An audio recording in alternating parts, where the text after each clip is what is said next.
नमस्कार साथियों, स्वागत है आप सभी का आपके अपने YouTube platform MSP the learning academy पर। आज हम हिंदी व्याकरण का महत्वपूर्ण टॉपिक पढ़ने जा रहे हैं, जिसका नाम है शब्द शक्ति।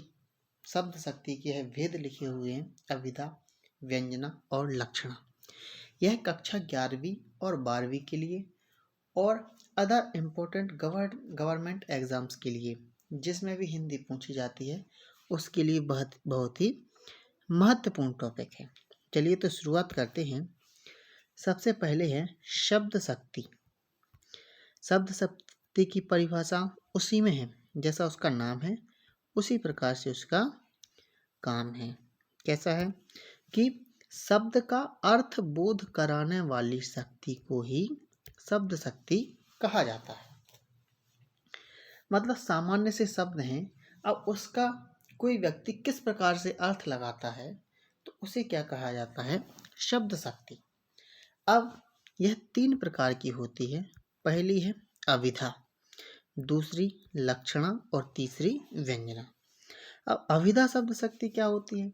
तो वे वाक्य जिनका साधारण शाब्दिक अर्थ होता है और साधारण ही भावार्थ होता है। मतलब शब्द और उसका अर्थ कैसा हो, एक समान होता है, उसे अभिधा शब्द शक्ति कहते हैं। जैसे मोहन बहुत सज्जन व्यक्ति है।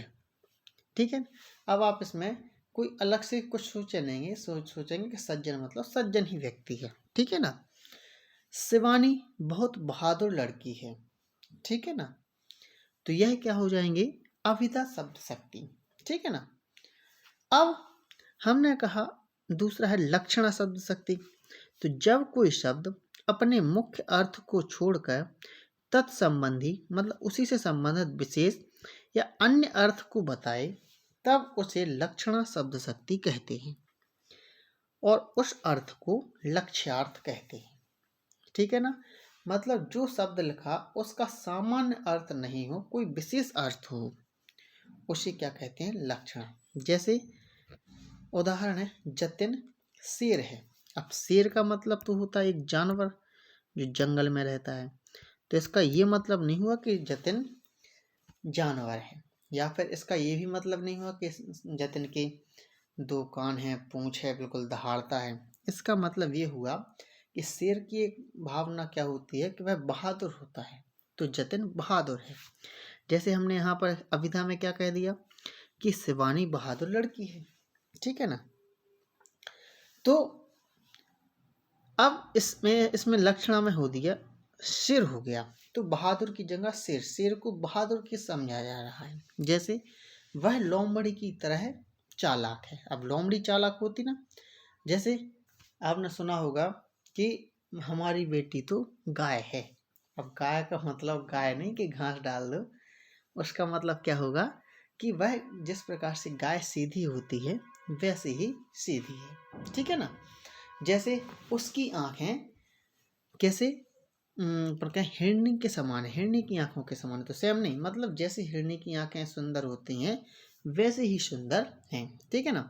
या उसके हाथ कमल की तरह कोमल है। अब कमल के पत्ते की तरह है। अब कमल के पत्ते की तरह ऐसे तो नहीं होंगे पहले, मतलब जैसे कमल कोमल होता है वैसे ही उसके हाथ है। तो ये इसका अर्थ होता है। तो वो क्या कहलाती है? लक्षणा शब्द शक्ति के अंतर्गत आती है। अब तीसरी आती है व्यंजना शब्द शक्ति।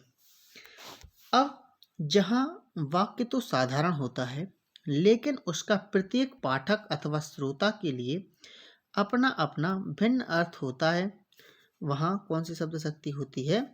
व्यंजना शब्द शक्ति होती है। मतलब क्या हुआ?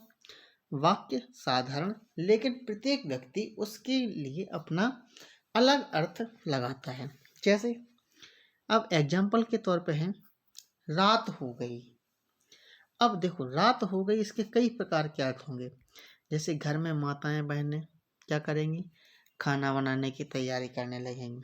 पुजारीगण मंदिर जाके पूजन अर्चना करेंगे, आरती करेंगे। चोर अपनी चोरी की तैयारी करेगा। पुलिस गश्ती बढ़ा देगी कि कहीं चोरी ना हो जाए। ठीक है ना। तो सभी के लिए अलग अलग हो गया कि नहीं? अलग अलग काम बट गए। अब जैसे सुबह के 8 बज गए, तो अब 8 बज गए एक सामान्य अर्थ है कि हाँ 8 बज गए।